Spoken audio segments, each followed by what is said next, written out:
Trophy വാങ്ങണം പോലെ.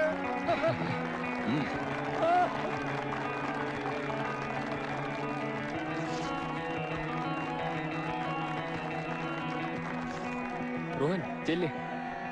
Sam ഇല്ല സർ, റോഹൻ തന്നെയാണ് ക്യാപ്റ്റൻ. ചെല്ല് റോഹൻ, ചെല്ല്. ഇനി ഞാൻ പോയിക്കോട്ടെ സർ. സാം നോക്കൂ സർ, പപ്പേനെ കാത്തു നിൽക്കുക. അല്ലെങ്കിലും ഇനിയോടെ നിൽക്കാൻ എനിക്ക് അർഹതയില്ലല്ലോ സർ. കളി കഴിയുന്നവരെയല്ലേ എനിക്ക് സമയം അനുവദിച്ചിട്ടുള്ളൂ.